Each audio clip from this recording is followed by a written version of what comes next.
Hi everyone, welcome back. In this video we are going to be discussing the effects of big business during the Gilded Age.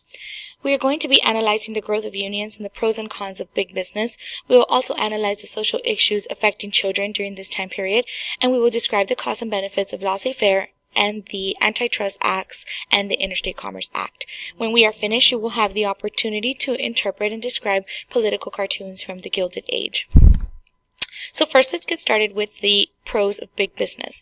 So big businesses tend to be more efficient than small businesses because they hire a lot of people and they can mass produce goods, and this leads to lower prices for consumers.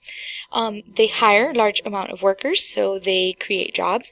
They also mass produce goods, which allows for lots of people to have access to these products, and because they are a big business, they make big profits, and they have the money, the capital to invest in expensive research, to improve something, or to invent new items that people might want. However, big businesses tend to have an unfair advantage over smaller businesses. Smaller businesses can't have such low prices or can't employ as many people, and they tend to go out of business if they're competing with a big business. Big businesses also take advantage of their workers. They exploit them, pay them very little, and make them work long, unsafe jobs.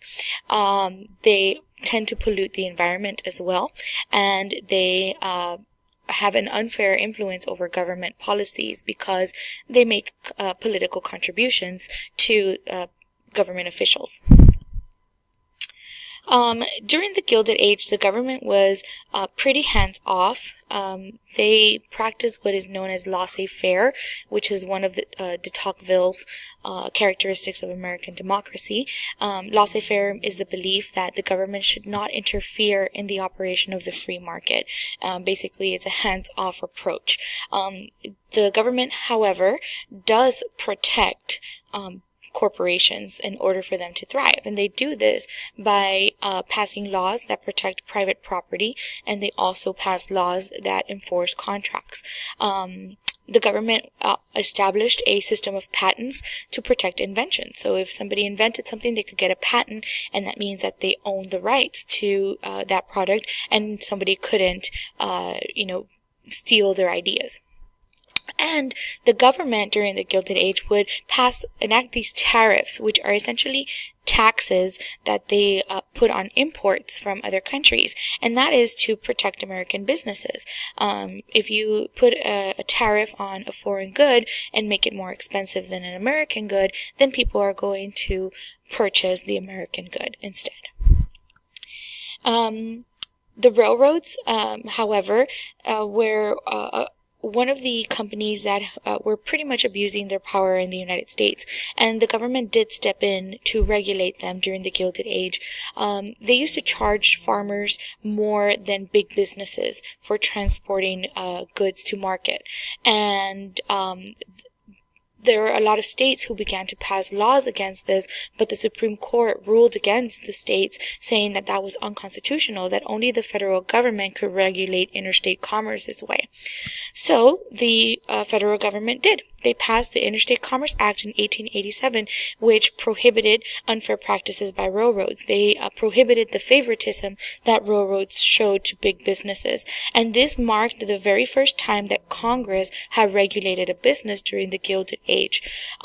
They created a commission, the Interstate Commerce Commission, which is a regulatory commission that was tasked with enforcing this act and making sure that railroads weren't abusing their power. Another way in which the government intervenes during the Gilded Age is through the Sherman Antitrust Act. So we'll talk more about trust and monopolies shortly, but basically the Sherman Antitrust Act, what it did was stop monopolies from engaging in unfair practices against competitors. So if they had to, they would break up trusts, or they would force them to allow competition in the market.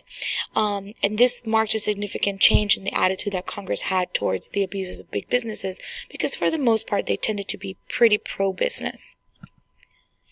However, the conditions of labor in factories did not improve during the Gilded Age.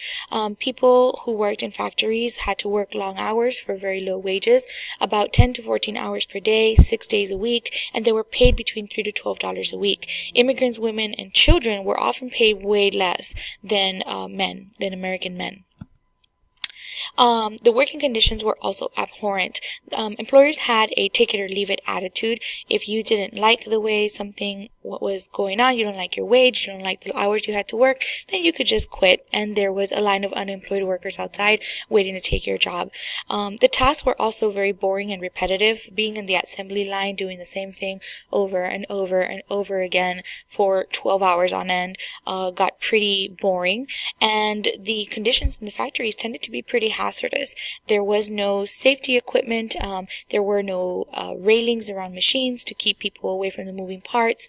If you notice in this picture here, you see some construction workers on their lunch breaks just sitting on the beams having lunch, and they're not wearing any protective gear. They're not harnessed in any way or tied to those beams, so anything could go wrong and they could fall and pretty much fall to their death. And so thousands of people were killed or injured in factories each year, and regardless of how you got injured in the workplace, if you could not work, you were out of a job. Children were employed in factories, and in fact, one out of every 5 American children worked in a factory or in a mine during the Gilded Age. Children were employed in textile mills or in coal mines because of their small size. The machinery in the factories was rarely fenced off, and the moving parts could get children stuck in there and very severely injured. Children, because they were small, were used to move or clean or fix large machines, and the owners wouldn't even turn off the machine when they sent the kids inside to fix something. They were also working in coal mines, stooped over for 10 hours a day. They didn't get sunlight. They didn't get an education.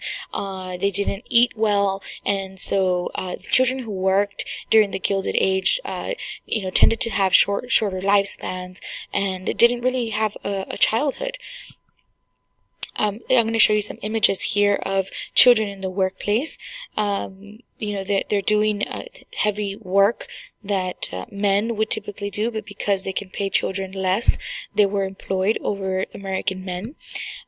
You have little girls, 6-8-year-old kids working in mines. They're inhaling all of the carcinogens that are found in these mines, and a lot of them would get severely ill, deathly ill from these exposure. A lot of children didn't even wear shoes inside of the factory. That wasn't required. And you notice here's another one operating these big machines with moving parts, and they're just standing on there without shoes. Job security was also pretty much non-existent. Workers could be fired at any time for any reason, and they would just hire someone else. So unemployment could be very high too. And there were no benefits such as unemployment. If you were fired, that's it. You weren't going to get a paycheck. If you were hurt on the job, you were fired, and you didn't get any compensation for the accident, and you couldn't even take a sick day if you weren't feeling well. There is a video that I'm going to attach to our website that I want you to watch, and it's about a factory fire that occurred in New York during the Gilded Age. It's very important that you watch this video. We will discuss it later in class, and when you watch it, I want you to consider the following question. Think about the laws and regulations that we have in place today that prevent these type of disasters, and we'll discuss it in class. Okay, so let's move on to unions. And I briefly talked about unions in the last lesson, but trade unions are basically organizations that recruit workers or employers, and they get together, they organize in order to negotiate with employers on behalf of its members. So basically, they feel that there's strength in numbers, and if they organize, they can show that a lot of people want these same changes and can pressure employers to do that. And so they fight for the improvement of the terms and conditions in the workplace. They try to enhance their own status in society, and they do this by putting pressure on employers through strikes and other types of protests. So in the 1860s, we begin to see the rise of labor unions. One of the more prominent labor unions of the time was the Knights of Labor, which was created in 1869. And this union invited skilled and unskilled workers to join. Let me briefly tell you the difference. So a skilled worker is someone who knows a skill, someone like a carpenter or a cigar maker or a shoemaker. They have studied this craft, they have practiced it, they're experienced, and not just anyone can do that. And then you have an unskilled worker who can do jobs that pretty much anyone can do. You know, push a button, cut something, carry something, go to a mine and dig. Those are unskilled workers. And so both of the workers joined this union. It was a pretty large union, and they started to make demands. They wanted an 8-hour workday, they wanted higher wages, and they wanted safety codes in the workplace. They were opposed to child labor, but not for the reasons that you think. They're opposed to child labor because children are paid less than men or women, so they saw them as competition for their jobs. They are also in support of equal pay for women, and they wanted restrictions on immigration. They saw immigrants as people who came to the United States to steal American jobs. One of the leaders of the Knights of Labor in the 1980s was a man named Terence Powderly, and during his tenure, the union experienced the greatest growth it had seen during its existence. The skilled workers, however, resented that they were lumped into the same union as unskilled workers, and tensions began to mount. They became unorganized, and the union fell apart after losing a series of strikes. One of the strikes that gave the Knights of Labor a bad name was the Haymarket Riot that took place in 1886. So the Knights had led this strike in Chicago against the McCormick Company, and 3,000 people gathered for a protest rally, and this took place over several days. Anyway, one thing led to another, and during this rally, several policemen were killed when someone launched a bomb at them. And this gave unions a very bad name in the public because they saw them as radical anarchists who just wanted to start trouble and were violent. So let's talk about another union, the American Federation of Labor. This one came to power in 1881, and it consisted of separate unions for skilled workers only. And so people like carpenters and cigar makers were the only ones allowed to join this union. And it emerged as the principal voice of organized labor during the 1980s. However, because it excluded unskilled workers, who were the majority of workers during the Gilded Age, it did lose a lot of power, of bargaining power. Samuel Gompers was the founder of the AFL, and the things that he wanted was he wanted higher pay, he wanted 8-hour workdays, and he also wanted better working conditions and job security for workers. He did fight for something called closed shops. Basically, he wanted factories to promise to only hire members of the union. That way he could negotiate and get jobs for skilled workers.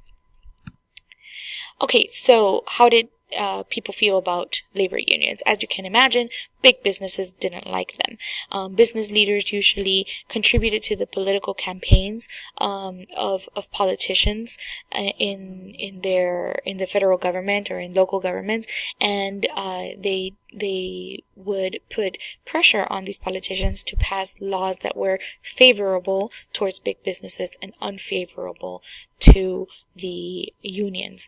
And that wasn't hard to do because actually a lot of the politicians and government officials shared the same perspectives about the economy with the big business magnates. So it wasn't hard to convince them to be nicer to big business than they were to unions.